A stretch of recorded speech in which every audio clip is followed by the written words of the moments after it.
14, nós vamos estar lendo esse texto. Acompanhe comigo pelo multimídia, vou ler por aqui que está na versão que é mais fácil de nós, então, para não dar divergência na versão. No entanto, eu lhes escrevo um mandamento novo, o qual é verdadeiro nele e em vocês. Pois as trevas estão se dissipando e já brilha a verdadeira luz. Quem afirma estar na luz, mas odeia seu irmão, continua nas trevas. Quem ama seu irmão, permanece na luz, e nele não há causa de tropeço. Mas quem odeia seu irmão, está nas trevas, e anda nas trevas, não sabe para onde vai, porque as trevas o cegaram. Filhinhos, eu lhes escrevo porque os seus pecados foram perdoados, graças ao nome de Jesus. Pais, eu lhes escrevo porque vocês conhecem aquele que é desde o princípio. Jovens, eu lhes escrevo porque venceram o maligno. Filhinhos, eu lhes escrevi porque vocês conhecem o Pai. Pai, eu lhes escrevi porque vocês conhecem aquele que é desde o princípio. Jovens, eu lhes escrevi porque vocês são fortes, e em vocês a palavra de Deus permanece, e vocês venceram o maligno. Pai, que o Senhor revele essa palavra no nosso coração nessa noite, e que nós saímos daqui, Senhor, abençoados e direcionados segundo o seu querer e segundo o seu poder, Pai, para a glória do teu nome. Amém e amém. Queridos, discernimento espiritual para os sinais da vida. Diga comigo, discernimento espiritual. Diga novamente, discernimento espiritual. Olha o que diz 1 Coríntios 2,14, diz assim: quem não tem o Espírito, não aceita as coisas que vêm do Espírito de Deus, pois lhes são loucura, e não é capaz de entendê-las, porque elas são discernidas espiritualmente. A nossa vida precisa ter então um objetivo, e nós só vamos alcançar esse objetivo, alcançar aquilo que Deus tem para nós, se nós passarmos a discernir as coisas. O que é discernir? É entender, é buscar conhecimento, é entender aquilo que está sendo dito e proposto através do Espírito.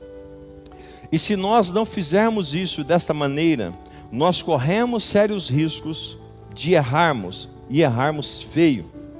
Termos então problemas de uma forma muito brusca, muito grande sobre a nossa vida. Olha essa frase: o mais importante da vida não é a situação em que nós estamos, mas é a direção para a qual nós estamos nos movendo. Então a situação que nós estamos, de repente ela é muito boa, muito agradável, muito favorável, mas para que lado que nós estamos nos movendo? Nós olhamos pessoas que já estiveram bem, mas se moveram para o lado então da destruição. E nós também vemos pessoas que estavam então em meio a destruições e se moveram para lugares de êxito, lugares então de vitória, e alcançaram a graça do Senhor. É assim que nós precisamos fazer, nós precisamos nos posicionar e entender o caminho da qual nós estamos trilhando e chegando. Existem muitas pessoas que vivem sem prestar atenção nos sinais que então controlam todo o seu caminho. Veja bem, em todo tempo nós vivemos então ouvindo, vendo, recebendo sinais de pessoas, sinais então de organizações, sinais então de trânsito, sinais. Então a jornada assertiva e segura existe ou exige a atenção dos sinais. Por exemplo, sinais do corpo. Diga comigo, sinais do corpo. Preste atenção no que eu vou te falar. Seu corpo dá sinal. Dá sinal que você está com fome. Alguns falou, já deu. Dá sinal de que você está cansado. Dá sinal de que você está febril. Dá sinal de que você então precisa parar tudo e sentar. Seu corpo dá sinal. O tempo dá sinal. Por exemplo, mudou o tempo. A temperatura caiu. E há quem diga que será então o maior inverno de mais de 20 anos. De manhã eu brinquei com o pessoal, né? Que a própria Bíblia nos ensina que tem que tomar cuidado, que a volta do Senhor não seja, né, chovendo ou com frio, porque você sabe, né? Essas coisas acabam atrapalhando um pouco as pessoas a caminharem, a estarem na igreja, né? Não deixa o frio, aqui está confortável, não está confortável? Nós nem ligamos os ares hoje, né? Já pensou nós ligarmos os ares hoje? Aí fica ruim, né? Mas está tudo quentinho, né? Está muito mais quente do que lá fora. Então o tempo dá sinal, sinal de que vai chover, sinal de que, né? E etc e tal. Sinal de trânsito. Por que acontece a maioria dos acidentes? Porque pessoas infligem sinal. Quantas vezes você está dirigindo numa pista e de repente alguém ultrapassa numa faixa contínua? Tem a curva lá embaixo, está dizendo uma placa 80 por hora, e o cara passa 110, 120. Uma pista que é para andar então a 100, a pessoa está a 150. Uma pista que é para andar a 80, ela está então a 120. Existem sinais. Sinais da natureza. Os sinais dos relacionamentos. Nosso casamento. Tem sinal. Não tem sinal? Depois de 24 anos de casado, eu olhar para a pastora, ela já sabe o que eu preciso. Ela olhou para mim, eu já sei já o que ela está falando. Principalmente quando ela está brava. Aproveitar que ela saiu. Ela olhou assim, eu já, né? Então veja bem, os relacionamentos eles dão sinais. Cadê os jovens? Estão aqui? Os que não casaram ainda estão aqui? Todo mundo que ainda não casou e quer casar, diga amém. Vou perguntar de novo. Todo mundo que não casou e quer casar, diga amém. Ok. Preste atenção nos sinais. Toda pessoa que você se relacionar, todas as pessoas que você for namorar, ela vai te dar sinal. Deus vai trazer sinais se essa pessoa é de Deus ou não é de Deus para você se casar. Por isso que nós estamos vivendo em um tempo onde muitas destruições em casamento e em família têm tido.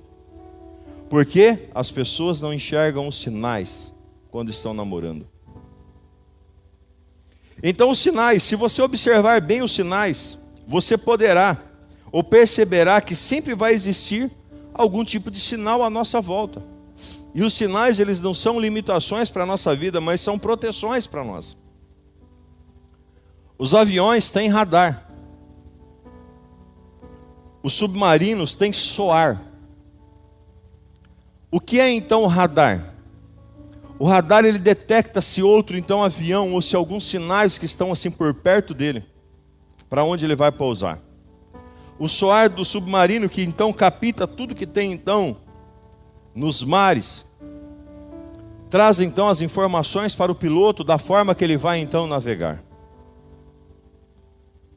Agora nós, como cristãos, muitas vezes não queremos andar de acordo com os sinais que Deus está nos entregando, está nos mostrando. E por isso, na maioria das vezes, quebramos a cara.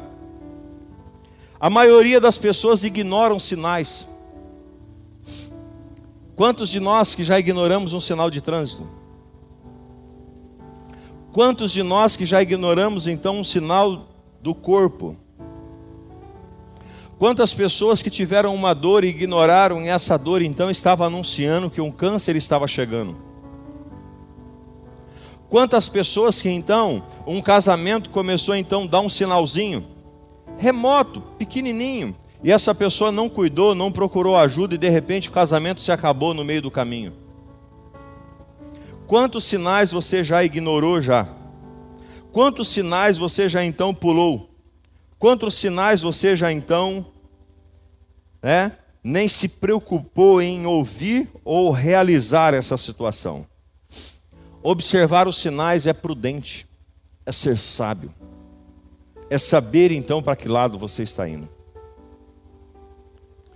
Mudou os sinais de trânsito aqui no bairro Boa Vista e... como chama? Garavelo? Aquelas ruas ali perto do hospital, ali mudou os sinais de trânsito.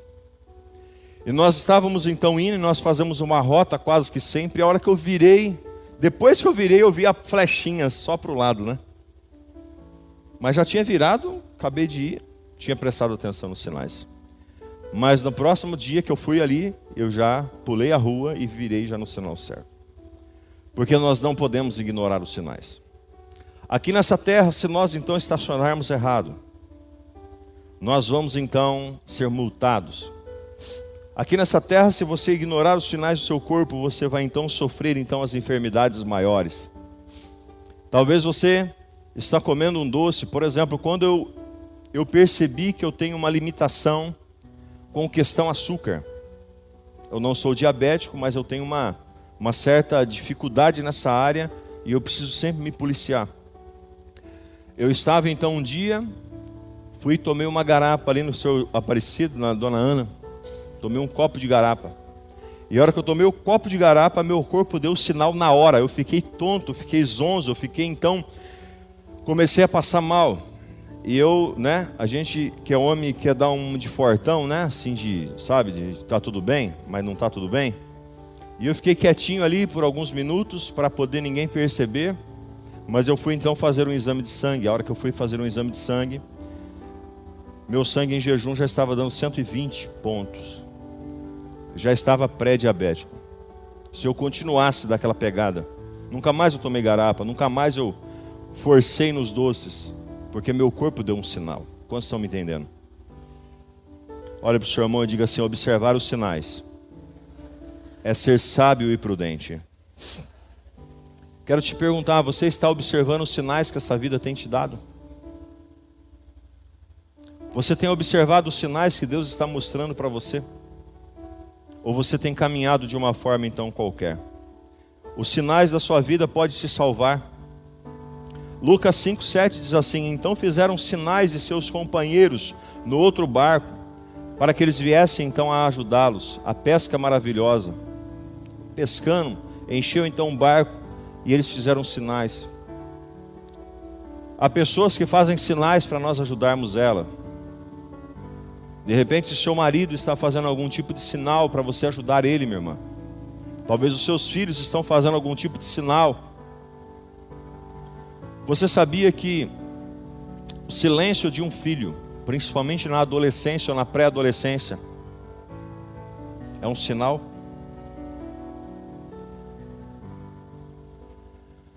Você sabia que os nossos filhos o tempo todo estão dando sinal para nós?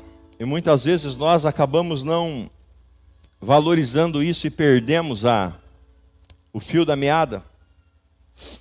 Você sabia que na maioria das vezes a mulher está gritando, está dando sinal para o marido, e o marido não tem olhado. O marido está dando sinal para a mulher e ela não tem olhado. Os sinais podem salvar a sua vida. Você precisa pensar nisso, principalmente no quesito de tomar decisões. Você sabe que o ser humano, ele por si só, ele tem uma facilidade de quebrar regras. É o espírito adâmico que vem então acompanhando as gerações.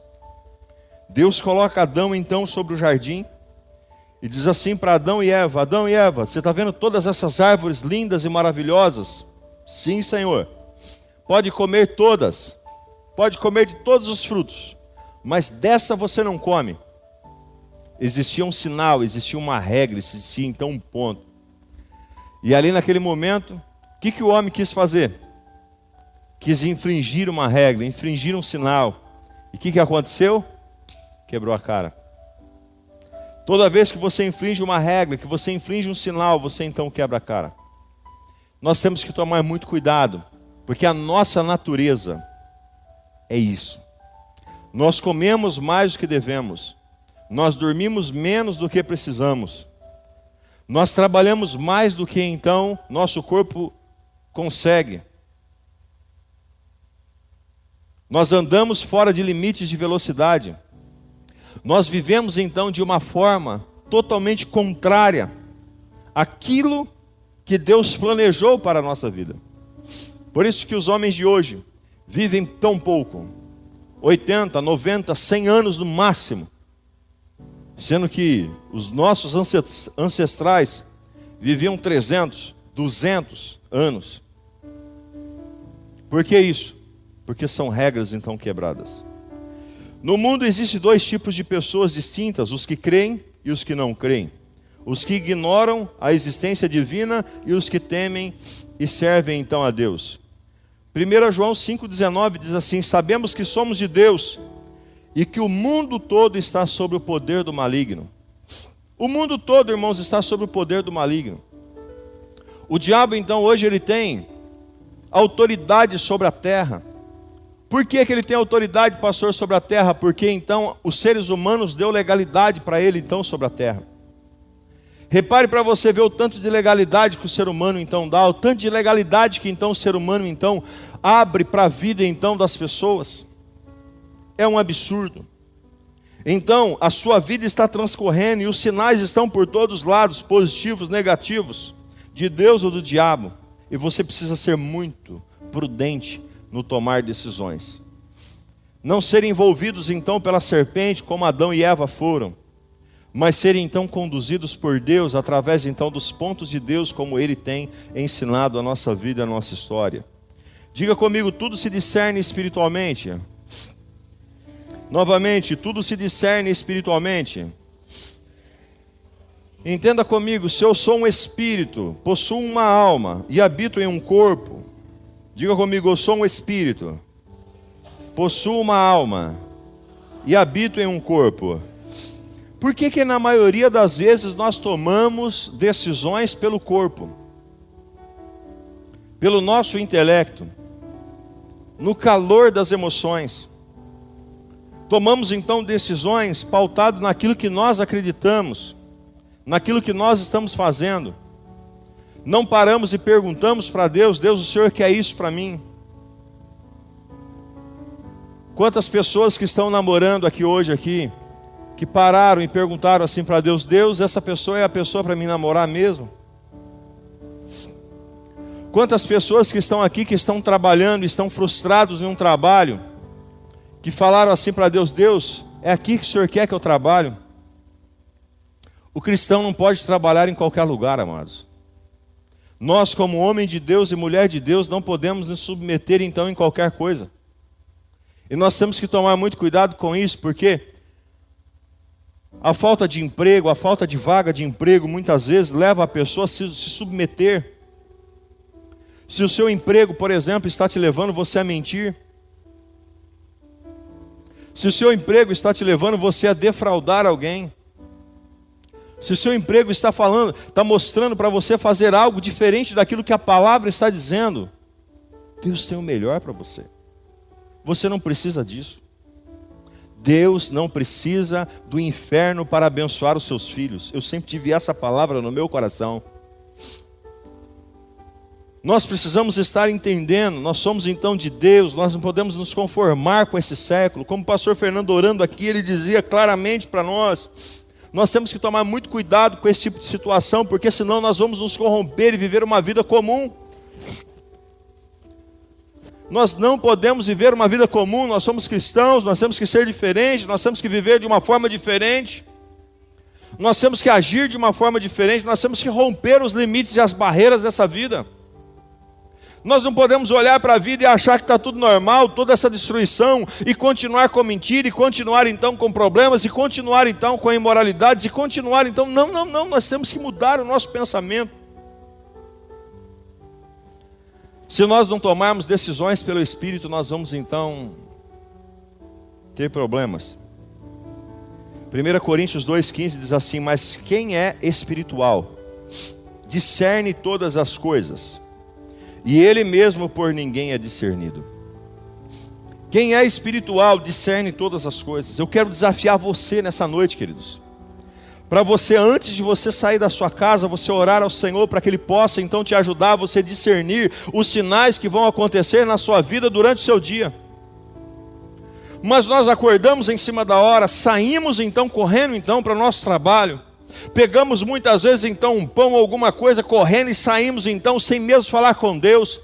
Uma carga de trabalho de 8, 10, 12, 15, 18 horas. Uma loucura. Nós trabalhamos muito. E como que nós vamos então tomar decisões? Quantas e quantas vezes eu tomei decisão então de mim? E aí de repente hoje, até algumas mensagens que eu recebo, eu falo assim: Deus, e agora? Como é que eu tenho que responder isso aqui? E paro. Eu não sei se é porque então eu fiz 40 anos e diz que o homem, quando vira de 40 anos, ele muda então o seu sistema mesmo, sabe? Ele passa a ter um equilíbrio maior. Eu estou percebendo que isso tem acontecido sobre a minha vida. Esse ano tem sido um ano diferenciado para mim. Um ano de mais então posicionamento, um ano de mais então decisões assertivas. Mas porque eu tenho consultado mais a Deus, eu tenho vivido mais diante de Deus. E isso tem me ajudado a cada passo que eu dou chegar mais próximo daquele que está esperando eu e você chegarmos lá no céu.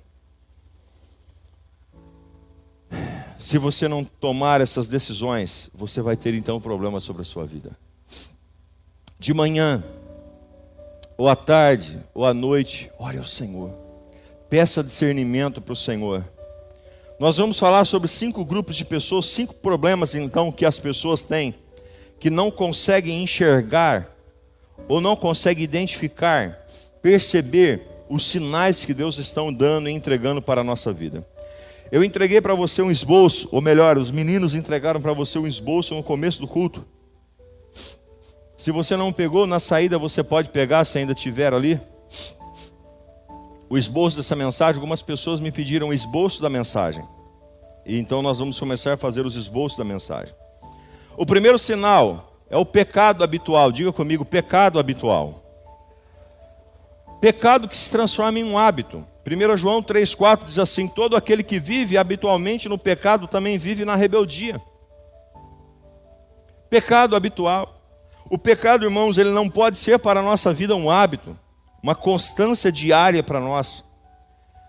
O pecado, ele pode até ser um deslize. Ele pode ser então um acidente. Isso é normal acontecer, um acidente. Ou pequei.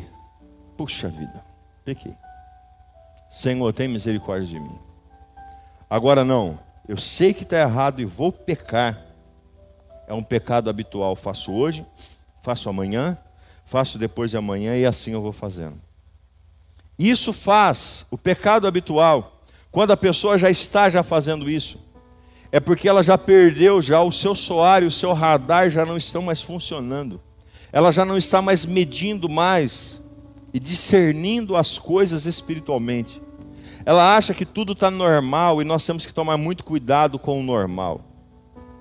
O normal, irmãos, nos leva a viver uma vida normal. E quando nós somos então diferenciados, nós levamos uma vida diferenciada. E eu e você não podemos ser normais, nós precisamos ser diferenciados e viver uma vida diferenciada, sermos radicais. Nós temos que ser homens e mulheres então que vivemos acima da média, que olhamos para a situação e não nos conformamos, olhamos para esse século e não nos conformamos com ele, olhamos para o casamento e não nos conformamos com ele daquela forma, olhamos para a nossa vida financeira e não nos conformamos daquela maneira, olhamos para a nossa vida então pessoal e não nos conformamos daquela forma. Nós queremos então mais, nós precisamos então viver, porque nós não temos esse pecado habitual, porque a Bíblia diz que um abismo vai chamando outro abismo e vai levando então a pessoa à destruição. Nós precisamos tomar cuidado com os pecados habituais que chegam então na nossa vida. Um convite tão perto da naturalidade que começa então a gostar e sentir bem. Tem pessoas que estão pecando e estão se sentindo bem pecando. E nós então ouvíamos muito de uma pastora amiga, e ela dizia assim, que o diabo, ele é muito estratégico. À medida que você erra, irmãos, o diabo não vai te jogar você num buraco que você não consegue sair. O diabo, ele vai cavando uma cratera embaixo de você. À medida que você peca, o diabo vai cavando uma cratera embaixo de você. De repente fica só aquela casquinha. E a hora que você menos espera, ele bate, plá, e você cai. Pô. E essa profundidade que é o mais difícil de você sair. Os pecados habituais, você não pode se conformar com o pecado. Você tem que vencer ele a cada dia. O apóstolo Paulo dizia assim: eu esbofeteio o meu corpo todos os dias. Essa carne que você tem. Olha para o irmão que está do teu lado. Olha para o irmão que está do teu lado. Está vendo aí essa carne que está aí perto de você? Essa carne quer pecar todo dia.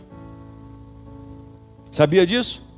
Essa carne quer pecar. Essa carne quer coisa errada. Essa carne quer as coisas então dessa terra. Mas dentro dessa carne aí tem um espírito.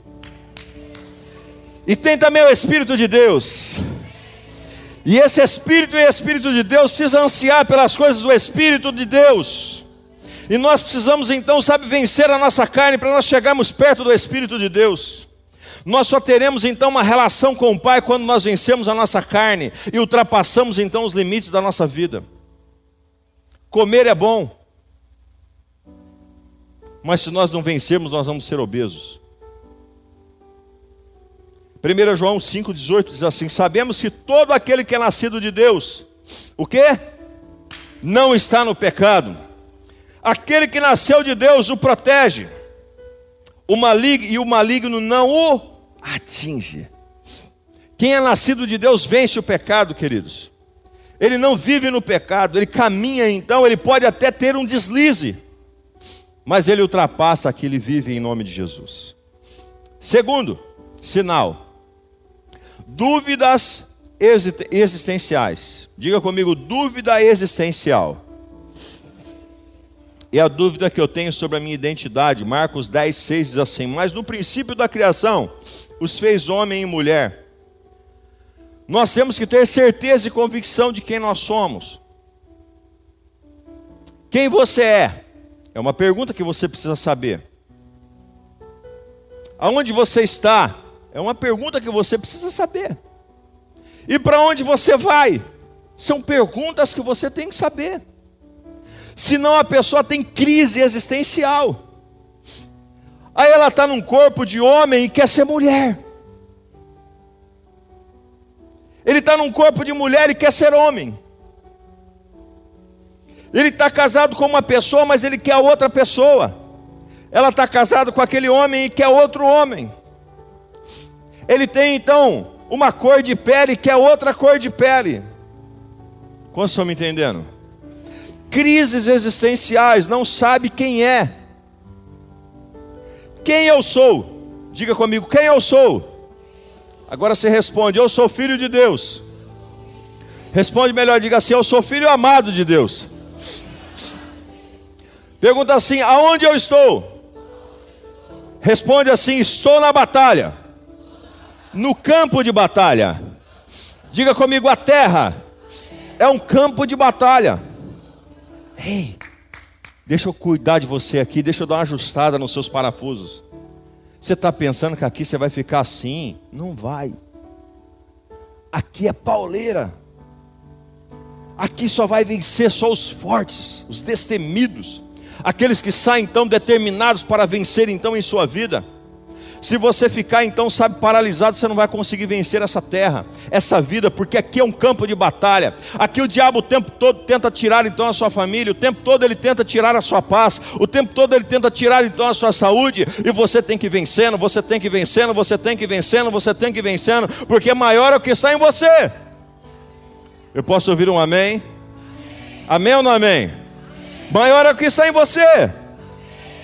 Então veja bem, você está no campo de batalha. Eu sou filho amado de Deus, eu estou num campo de batalha. E para onde eu vou? Eu vou para o céu. Quantos vão para o céu comigo? Então nós vamos para o céu. Só que nessa caminhada do céu, irmãos, tem muitos buracos, muitas pedras, muitas barreiras, muitas dificuldades que eu preciso então vencer e passar. E o diabo não quer deixar eu passar, mas eu preciso vencer elas. Eu preciso ter então certeza de quem eu sou. Eu sou filho amado de Deus. Colossenses 1,15 diz assim: Ele é a imagem do Deus invisível, o primogênito de toda a criação. Quando cremos em Deus, sabemos onde nós vivemos, para onde nós iremos e quem nós somos diante dele. Quem é filho amado de Deus aqui? Você pode dar uma salva de palmas ao Senhor?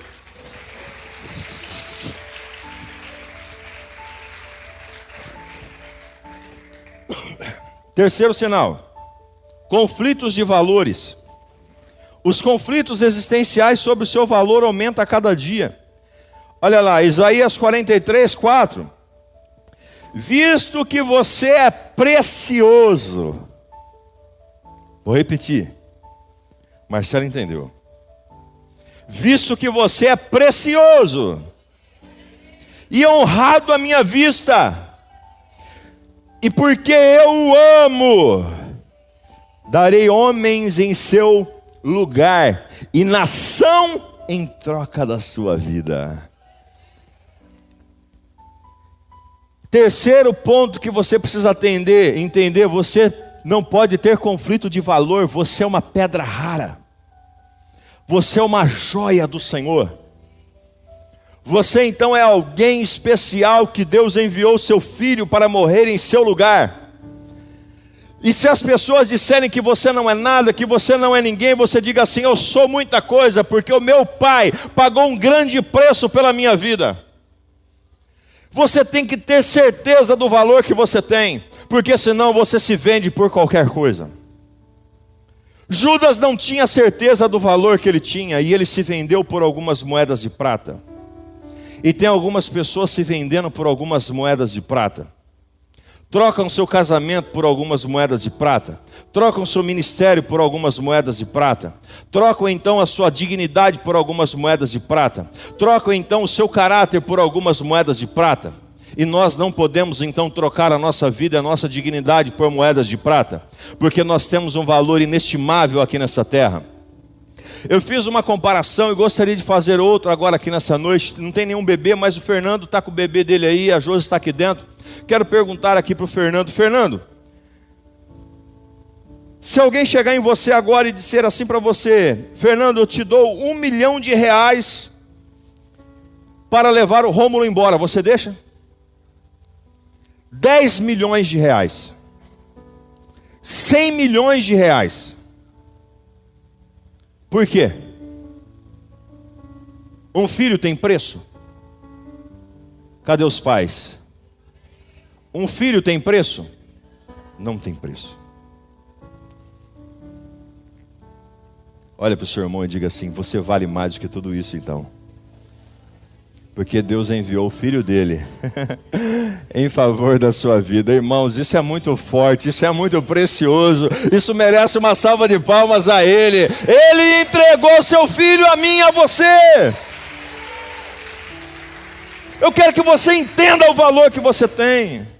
Não tenha conflito na sua vida. Tem gente achando que não é nada, chutando então terra então na vida, andando de qualquer jeito, falando assim: eu não sou nada, eu não sou ninguém. Você é filho amado de Deus, você é filha amada de Deus, você é herdeiro das promessas do Senhor. Estabeleça então os limites, pega o radar de Deus aí, alinha o seu valor diante de Deus. Você precisa se alinhar o seu valor diante de Deus. Quem sabe o valor que tem não se vende. Jeremias 29:11 diz assim: porque sou eu que conheço os planos que tenho para vocês, diz o Senhor, plano de fazê-los prosperar e não de lhe causar dano, planos de lhe dar uma esperança e um futuro melhor. Deus tem um plano para você, e eu quero te dizer que ele ainda não se cumpriu totalmente, porque o dia que esse plano se cumprir, você fecha os seus olhos aqui nessa terra. Se você está vivo é porque o plano de Deus ainda não se cumpriu. Ainda há muito mais coisas que os seus olhos não viram, que seus ouvidos não ouviram, que não chegou no seu coração. Deus tem preparado para você. Mas você precisa discernir a voz de Deus. Quarto sinal: medo da morte. Diga comigo: medo da morte. A insegurança sobre a vida após a morte. Apocalipse 1:18 diz assim: sou aquele que vive, estive morto, mas agora estou vivo para todo sempre, tenho a chave da morte e do inferno e do Hades. Há muitas pessoas que têm medo da morte, e eu quero então dizer para você que você vai morrer um dia. Eu vou morrer um dia, mas o importante de tudo isso é nós morrermos em Cristo. Nós precisamos entender que nós fecharemos os nossos olhos. Essa carne, essa matéria, esse corpo, essa carnona que nós temos, ela vai morrer, mas o nosso espírito não. O nosso espírito terá então um corpo de glória, um corpo transformado, e entrará então na região celeste, entrará então no céu, melhor dizendo, e ali então vai ser só alegria. Você não pode ter medo da morte. Você precisa viver todos os dias todos os dias, todos os dias, todos os dias da sua vida, entendendo o seu valor, entendendo que você não pode ter medo da morte, e entendendo que a hora que você fechar os seus olhos aqui, você vai abrir os seus olhos na eternidade. Só que tudo que você puder fazer enquanto você está vivo, você tem que fazer. Olhe para o seu irmão e diga: não tenha medo da morte. Só quem não tem Cristo tem que ter medo da morte. Quem tem Cristo não pode ter medo da morte. Quinto sinal: desobediência. A rebeldia gera uma consequência em seu arrependimento. Colossenses 3, 5, 6 diz assim: a rebeldia gera uma consequência sem arrependimento. Assim façam morrer tudo aquilo. Colossenses 3, 5, 6. Assim façam morrer tudo o que pertence à natureza terrena de vocês: imoralidade sexual, impureza, paixão, desejos maus e ganância, que é a idolatria. E por causa dessas coisas que vem a ira de Deus sobre os que vivem na desobediência. Quem não consegue ajustar então o radar para buscar as coisas do Senhor, vive na desobediência. Você fala para ele, vai para a direita, ele vai para a esquerda. Você fala para ele, vai para frente, ele volta para trás. Você fala para ele, vai para trás, ele vai para frente. Desobediência. Eu quero então explorar um pouco essa prática, essa parte aqui. Deus fala conosco o tempo todo. Deus nos traz sinais o tempo todo. Tem hora que então Deus está falando assim, você está dirigindo e Deus está falando assim para você. Você está acostumado sempre a virar naquela rua e Deus fala assim para você: vira na próxima rua. E você então ouve a voz de Deus e vira na próxima rua. Ali poderia ter uma emboscada para a sua vida. De repente você está saindo de casa e seu carro não pega. E você esbraveja, você fica nervoso, você cria algum problema. Mas é Deus então te poupando você lá da frente de alguma situação que ia acontecer. De repente você estava programado para ir trabalhar e de repente você perde então o ônibus, você perde então a sua carona. E você tem duas opções: ou entender que é um plano de Deus para a sua vida, ou ficar então resmungando diante da questão. Aprenda a entender os sinais de Deus. Aprenda a entender os sinais de Deus quando você marca uma viagem, você não pode ir. Aprenda a entender os sinais de Deus quando você marca um compromisso, você não pode então chegar. Aprenda a entender os sinais de Deus quando algumas pessoas saem de perto de você e não continuam mais caminhando do teu lado. Talvez essas pessoas lá na frente poderiam ser grandes prejudicadores então da sua vida e Deus retirou de perto de você. Aprenda a ouvir os sinais de Deus, não sejam desobedientes. De repente você então teve um problema com seu namorado, com a sua namorada e você está sofrendo. Aprenda a entender os sinais de Deus. Deus está te poupando agora para você então não sofrer no futuro, no casamento. Aprenda a entender os sinais de Deus. Aprenda a receber os sinais de Deus e a praticar as coisas de Deus. Talvez, meu irmão, você perdeu o trabalho e você está aí. Aprenda a entender e a viver a linguagem do reino de Deus. Talvez Deus está te livrando você da morte naquele trabalho, cair de uma altura, ter então um acidente então profissional e Deus arrancou você daquele lugar antes de você então ter o problema. Aprenda a entender, a enxergar, a ouvir o sinal de Deus para a sua vida. Não seja desobediente. Deus está falando, vai por aqui, vai por ali. Ore, fale com Ele, coloque tudo nas mãos dEle. Vai ter hora que Deus vai mandar você acelerar, mas vai ter hora que Deus vai falar assim para você: vai no passo do boi e vai no passo dos meninos. Olha para o seu irmão e diga assim: vai ter momentos que Deus vai mandar você acelerar, mas vai ter momentos que Deus vai mandar você ir no passo do boi e no passo dos meninos. Pastor, não entendi nada. Falei essa frase para o André e disse para ele que eu iria explicar um dia desse. Chegou a hora, André. A Bíblia diz que quando Jacó então ele se encontra com Esaú, os dois então se encontram.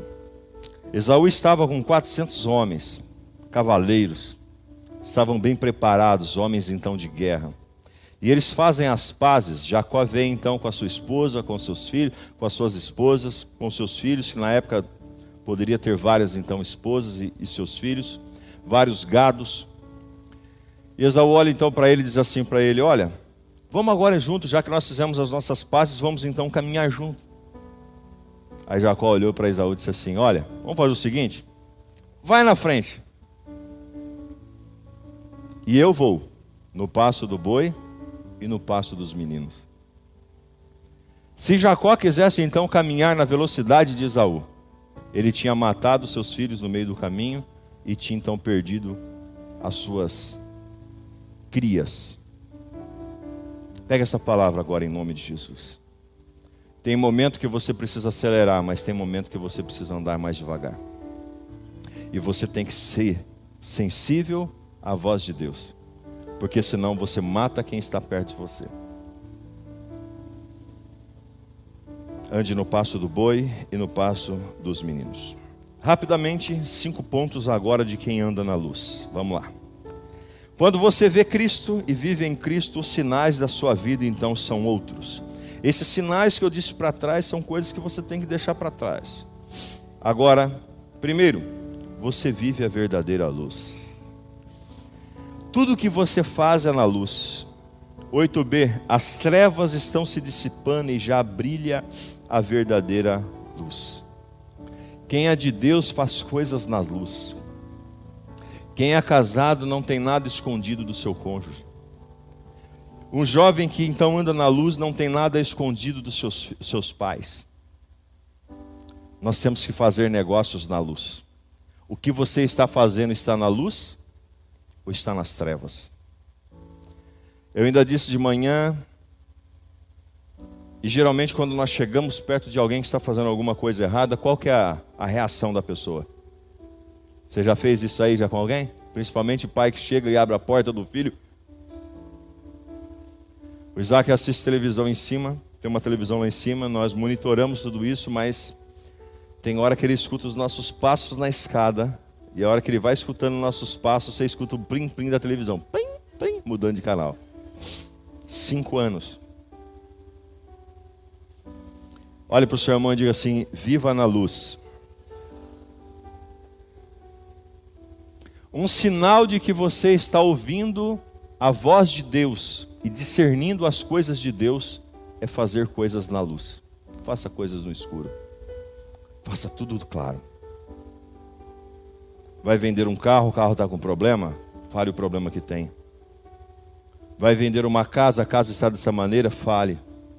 Vai entrar em um trabalho, está recebendo então uma situação de... Fale, ande na luz. Não tenha nada oculto e escondido. Segundo, quem anda na luz, ou quem vive com Cristo, vive debaixo do perdão de Deus. Verso de número 12. Porque os seus pecados foram perdoados graças ao nome do Senhor. Nós já temos os nossos pecados perdoados, amém? Nós entendemos que o sangue de Jesus é suficiente para perdoar os nossos pecados. Isaías 6,7 diz assim: a culpa foi removida e o pecado foi perdoado. 1 João 1,19 diz assim: se confessarmos os nossos pecados, Ele é fiel e justo para nos perdoar os pecados e nos purificar de toda a injustiça. É só nós falarmos para Ele. Ele é fiel e justo para nos perdoar. Você precisa viver debaixo do perdão de Deus. Pastor, o que significa isso? Significa o seguinte: se você está pecando, você tem que chegar diante de Deus e falar assim: Deus, está aqui, ó. Isso aqui é meu problema, Senhor. Ajude eu a mudar essa história, Senhor. Eu não quero mais isso para a minha vida. Você pode esconder de mim, você pode esconder da sua família, você pode esconder dos seus amigos, mas de Deus você não esconde. E se você quiser então viver ouvindo os sinais de Deus, ande na luz, ande pelo perdão de Deus, sinal do perdão. Terceiro, você vive debaixo de uma promessa de vitória, porque venceram o maligno. Eu vivo debaixo de uma promessa de vitória. Você deve viver debaixo de uma promessa de vitória. Deus já nos entregou a vitória. Quantos estão entendendo? Digam amém. 1 João 5,18 diz assim: aquele que nasceu de Deus, Deus o protege e o maligno não o atinge. Eu vivo debaixo de uma promessa. Eu ando debaixo de uma promessa. Eu professo então aquilo que Deus está falando para mim. Eu não aceito que então as crises, as enfermidades, os vírus, as bactérias, os problemas então cheguem sobre a minha vida, porque eu vivo sobre uma palavra profética. E você deve viver debaixo de uma palavra profética. Nós devemos então andar de uma palavra então profética, de uma promessa de vitória. E Ele prometeu Ele é fiel e justo para te entregar. Você recebe essa palavra no seu coração? Amém ou não amém? Então você vive debaixo de uma promessa, sinal de promessa. Quarto, você desfruta da intimidade paternal de Deus, o seu Pai. Verso 14a. Porque vocês conhecem o Pai. João 17:26 diz assim: disse-lhe Jesus: eu os fiz conhecer o teu nome, e continuarei a fazê-lo, a fim de que o amor que tens por mim estejam neles, e eu neles esteja. Você desfruta da intimidade com Deus. Você sabe quem você é diante de Deus. Você é filhinho de Deus, você é um filho amado de Deus, você é uma filha amada de Deus. Você tem liberdade para chegar diante de Deus. Deus não é um carrasco. Deus não é um senhor que está no céu com barbas grandes, cabelos compridos e brancos, só esperando você pecar, você errar para Ele te matar. Deus não é esse. Deus é seu Pai sempre quer o melhor para o seu filho. Você é filho amado de Deus. Você tem alguma dificuldade, chegue perto de Deus, mostre para Ele a sua dificuldade, tenha intimidade com o Pai, tenha relacionamento com o Pai. Ontem nós tivemos aqui 12 horas de oração, das 7 da manhã às 7 da noite. Foi uma vitória, foi uma bênção. Todos os meses nós faremos. Eu vim para cá às 6h30, quando era 7 horas, chegou então o primeiro horário. Joel e a Ângela iniciou então o processo. E dali para frente até 19 horas, todos os horários então preenchidos de gente chegando e orando, clamando, intercedendo, buscando a intimidade do Pai, porque nós somos filhos e nós podemos dobrar o nosso joelho, e Deus então, que é o nosso Pai, nos entrega. A Bíblia diz assim que nós, sendo pais ruins, maus, sabemos dar coisas boas aos nossos filhos. Se eles nos pedem pão, nós entregamos pão. Se ele nos pede peixe, nós entregamos peixe. Quanto mais o nosso Pai Celestial não pode nos dar todas as coisas. O que você precisa, queridos? O seu Pai Celestial está aqui para te entregar. Você é filhinho, você está na casa dele, é só você pedir e você vai receber. Não se constranja em fazer isso. Não se constranja. Um sinal de intimidade. Quinto passo: você é fortalecido pelo poder da palavra. A palavra, ela liberta. 14b, porque vocês são fortes, e em vocês a palavra de Deus permanece, e vocês venceram o maligno. João 15:3 diz assim, disse Jesus: vocês estão limpos pela palavra que lhes tenho então dado. Tenha amor pela palavra, tenha desejo pela palavra, sabe? Viva então a palavra, esteja então praticando então a palavra, entenda a palavra de Deus. Não seja uma pessoa, sabe, que apenas fica ouvindo ou se alegra então com algumas coisas, mas não aprenda a palavra, porque quando você aprender a palavra é igual aprender a andar de bicicleta, você nunca mais vai esquecer. E você é fortalecido pela palavra. Se você pegar a palavra e começar a orar em cima da palavra, você vai saber que Deus está com você o tempo todo. E você vai estar sempre falando. O diabo vem com um caminho se levantando. Você dá uma pancada nele, ele volta correndo por 7 caminhos. Porque ele fica tão doido, tão desbaratinado, que ele sai então correndo. Então o sinal da palavra. E eu quero dizer para você, siga em frente. Lucas 11:28. Antes felizes são aqueles que ouvem a palavra de Deus e lhes obedecem. Você não pode viver pelo que você então está sentindo, você precisa viver pelos sinais de Deus.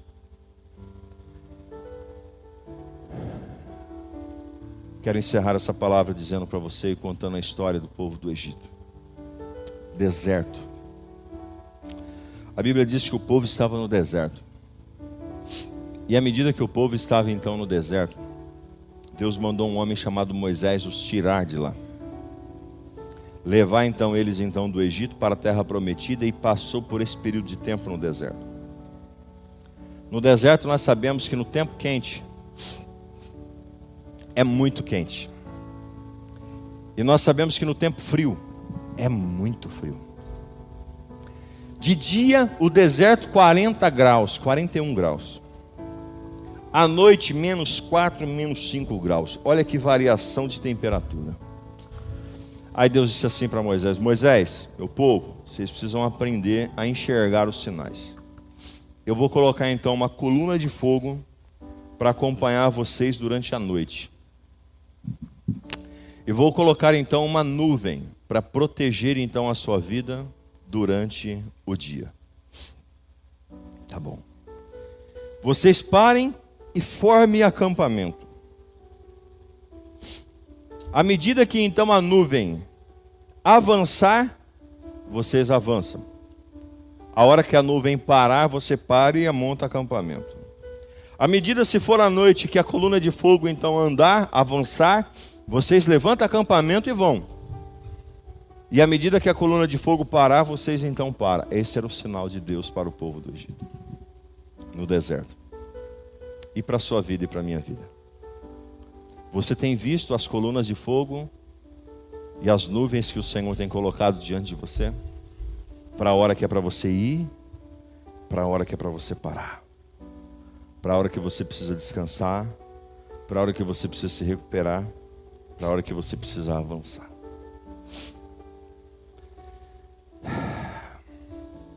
Números 14:11 diz assim: até quando se recusará a crer em mim, apesar de todos os sinais que eu já realizei entre vocês?